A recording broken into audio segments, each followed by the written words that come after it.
Պարոն Մամիջանյան, նախ խոսենք Բագրատ Սրբազանից, ով 330 օր է արդեն գտնվում է ԱԱԾ մեկուսարանում։ Իշխանությունը կարծես թե բոլորի հետ կապված դատական որոշումներում փոխեցին տնային կալանքի եւ այլն, ովքեր որ ԱԱԾ մեկուսարանում են, բայց Բագրատ Սրբազանին շարունակում են պահել կալանքի տակ։ Ինչ վախ ունի իշխանությունը Բագրատ Սրբազանից։ Իշխանությունը վախ ունի ցանկացած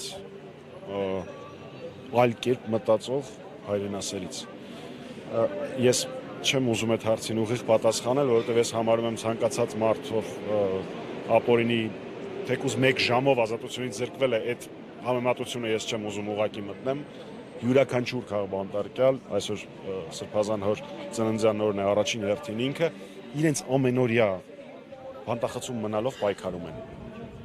Ամեն օր պայքարում են իրենց ազատության հաշվին, ու մինիմալը ինչ մենք կարող ենք անել, սա նման բաներն են, միջազգային հանրության ուշադրությունը հրավիրելը, գրավելը եւ այլն եւ այլն։ Սրբազանի պայքարը եւ մյուս մեր ընկերների պայքարը չի կարող ուղղակի զուր անցնել։ Իշխանությունները սարսռում են այլախոհներից, իշխանությունները սարսռում են Բագրատ Սրբազանից, ով Հայաստանի պատմության մեջ ամենամարդաշատ բողոքի ակցիաներից մեկի նախաձեռնողներ, այսպես ձևակերպեմ, թե պետք կարծում եմ, որ ամենամարդաշատներ, ու զարմանալի չի, որ իշխանությունները ամեն կերպ պիտի փորձեն ճնշել Սրբազան հորը, ինչը անհնար է, վստահաբար անհնար է։ Այցեր ունենում եք, Սրբազանին տեսնում եք, ինչ է մտածում Սրբազանը։ Վերջին շրջանում իմ գործընկեր Տիգրան Աբրահամյանն էր այցելել Բագրատ Սրբազանին, ինքը բոլորիս տոկունության, համարձակության դասեր եւ ոգեշնչում կարող է տալ, ինչպես եւ միշտ, ինչպես դուք միշտ տեսել եք Սրբազան հորը, ոչինչ չի փոխվել, ամեն ինչ նույնն է։ Իշխանության վախերի մասին, հա, խոսենք, կան այս պահի դրությամբ նախընտրական թեժ քարոզարշավ է ընթանում, նրանք են ուժերը, ովքեր փորձում են իշխանափոխություն իրականացնել, միանգամից հարձակվում են, կալանավորումների են տանում, կաշառքի գործ։ Եկենք ֆիքսենք մի բան, Փաշինյանը անելու է ամեն ինչ։ Կեղծ դատավարություններ, կեղծ ռոլիկներ մասկաներով, քաղաքացիության հիմարություններ, որոնք մի ժամ հետո հերկվում են, այդ բոլորը անելու է։ Կանխատեսել թե Փաշինյանը ինչ է անելու, անիմաստ, ամեն ինչ անելու է։ Խնդիրն է, թե մենք դրանի պատասխան, մենք հայրենասերներս դրանի պատասխան ինչ ենք անելու, դրան պատասխան առաջին հերթին պարտադիր անհրաժեշտ է, որպեսզի բոլորը գնան ընտրությունների, որ սրանք գնան։